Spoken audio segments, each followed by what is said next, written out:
दोस्तों स्वागत करते हैं आपके खुद के चैनल सिविल साइट विजिट में। तो आज का वीडियो बहुत ज़्यादा इंपॉर्टेंट होने वाला है। इस वीडियो को ज़रूर देखना क्योंकि आज मैं वास्तु टिप्स के बारे में बताने वाला हूँ। अगर आप एक कॉन्ट्रैक्टर हो, आप अपने घर की खुद की कंस्ट्रक्शन कर रहे हो, तो क्या वास्तु टिप्स आपको फॉलो करनी होती है घर की कंस्ट्रक्शन में या घर में जाने से पहले, तो वो इस वीडियो में हम बात करेंगे। तो बहुत इंपॉर्टेंट वीडियो होने वाली है। और इस वीडियो को जो स्पॉन्सर किया है वो मैथन स्टील ने किया, उसके बारे में हम बाद में बात करते हैं। लेकिन सबसे पहले मैं आपको वास्तु टिप्स बता देता हूँ। 6 से 7 टिप्स ऐसी बताऊंगा जो आपको मस्ट फॉलो करनी चाहिए और ये चीज़ें बहुत ज़्यादा इंपॉर्टेंट है। तो शुरू करते हैं आज का वीडियो। सबसे पहले मैं आपको बता दूं, जो आपका मेन डोर रहता है घर का, मतलब जहां आपका मेन डोर होगा, वो हमेशा अंदर की तरफ खुलना चाहिए। कभी भी बाहर की तरफ उसको कभी नहीं ऐसी कंस्ट्रक्ट करना कि वो बाहर की तरफ खुले, अंदर की तरफ वो खुलना चाहिए। भले उसमें जगह रुक रही है, कई लोग क्या करते हैं, सोचते हैं कि बाहर की तरफ रखते हैं क्योंकि हमारी जगह नहीं रुकेगी, अगर अंदर खोलेंगे तो वो जगह वेस्ट ही जाती है। ऐसा नहीं कर रहे हैं। आपको हमेशा जो डोर ओपन करने हैं वो अंदर की तरफ करने हैं, कभी भी बाहर की तरफ नहीं करने हैं। और इस हिसाब से डिजाइन करवाना अपने घर का कि जो आपका मेन एंट्रेंस होगा, वो जो मेन डोर होगा, उसके आगे ना आपकी गाड़ी खड़ी हो, ना कोई प्लांट आए, ना कोई फर्नीचर आए। इस हिसाब से डिजाइन कराना। और ये मोस्टली लोग कभी ध्यान नहीं देते। ये वास्तु के हिसाब से सबसे खराब चीज है अगर आप इस तरीके से इस चीज को कंस्ट्रक्ट नहीं करोगे।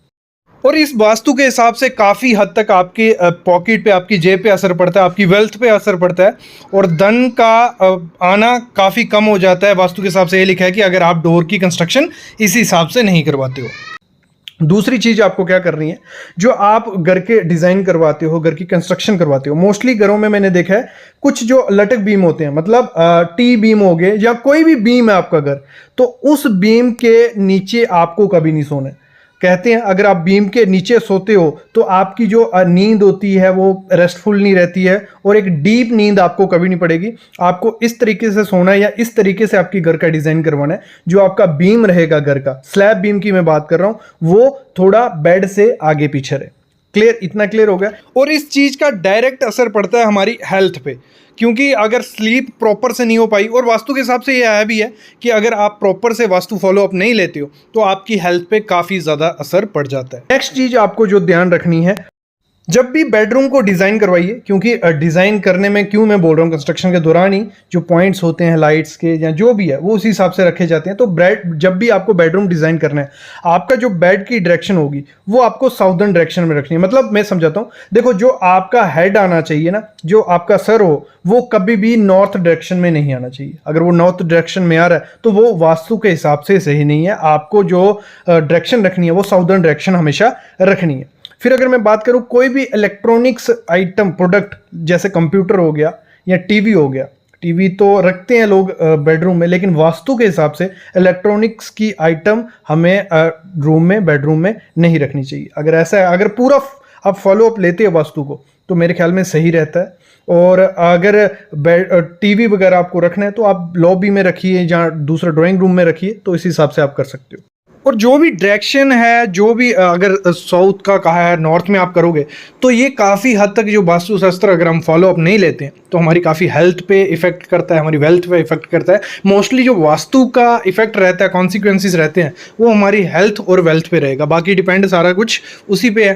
तो नेक्स्ट चीज़ जो आपको फॉलो अप लेनी है किचन में, अगर मैं बात करूँ, कभी भी किचन का आप डिज़ाइन करोगे, क्योंकि डिज़ाइनिंग के टाइम, कंस्ट्रक्शन के टाइम ये सब चीज़ें डिसाइड की जाती हैं।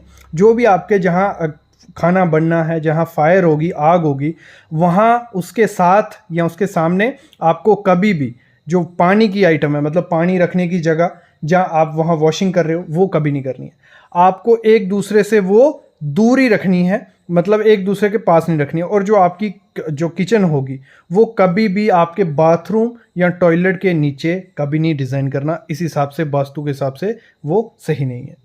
नेक्स्ट चीज़ जो आपको देनी है, ध्यान देनी है, ये बहुत इंपॉर्टेंट चीज़ है। जब भी आप किसी अपने बच्चे का रूम डिज़ाइन कर रहे हो, जहाँ बच्चा जहाँ भी स्टडी करता है या कोई भी स्टडी कर रहा है, कुछ स्टडी कर रहे हैं या पढ़ने के आइटम है, हमेशा आपको क्या करना है, अपना फेस ईस्ट या नॉर्थ में रखना है पढ़ते टाइम। ये हमेशा ध्यान रखना, क्या करना है, ईस्ट या नॉर्थ में रखना है पढ़ते टाइम। और कभी भी आपको वहाँ अपना टेबल सेटअप नहीं करना है या आपको वहाँ नहीं बैठना है पढ़ने के लिए जहाँ ऊपर टॉयलेट हो या बीम हो। हमेशा की तरह बीम के नीचे तो कुछ नहीं करना चाहिए, क्योंकि बीम नेगेटिव एनर्जी माना गया है वास्तु के हिसाब से। तो आपको वो नहीं करना है, आपको क्या करना है, एक ओपन स्पेस रखिए और हमेशा टेबल के आगे एक ओपन स्पेस रहनी चाहिए जब भी आप स्टडी के लिए बैठो। ये भी डिजाइन के हिसाब से आपको पहले करवा लेना है। अगली चीज आपको बेडरूम के रिलेटेड ही है।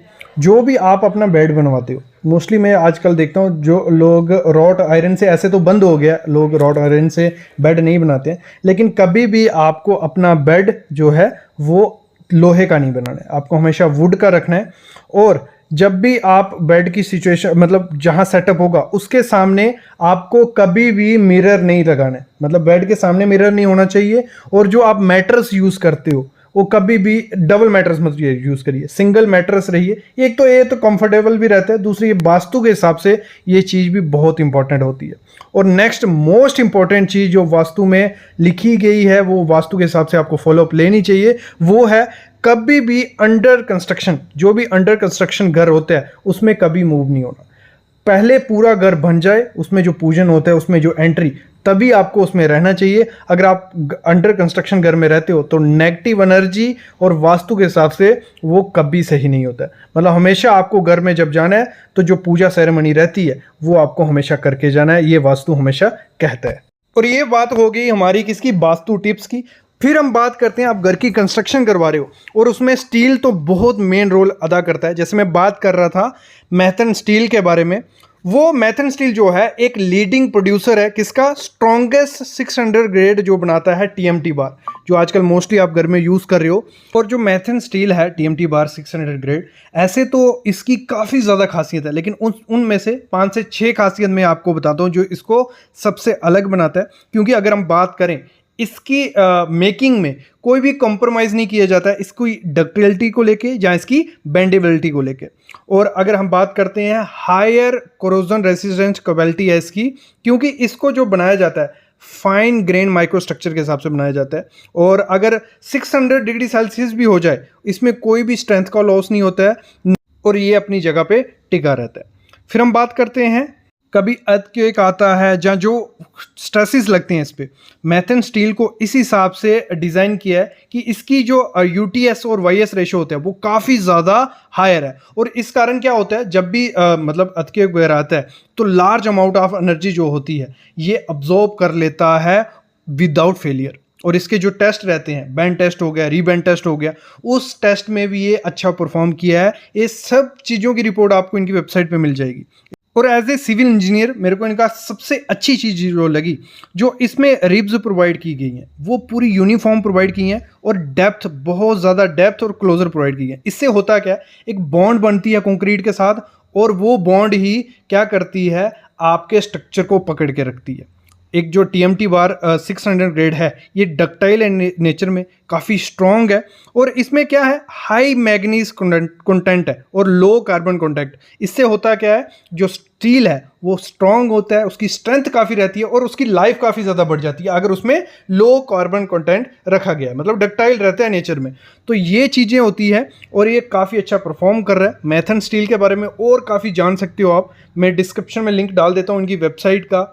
और भी काफ़ी चीज़ें जो आपको हेल्प करेंगी एक अच्छे सरिये को पहचानने में, वो मैथन स्टील है। एक वीडियो मैंने पहले इस पे बनाई थी मैथन स्टील पे, जहां हमने इसके बारे में और काफ़ी ज़्यादा बातें की थी, टेस्ट किए थे, तो वो ज़रूर वीडियो देखिए। वो भी मैं डिस्क्रिप्शन में वीडियो डाल देता हूँ, उससे भी काफ़ी चीज़ें आपको सीखने को मिलेंगी।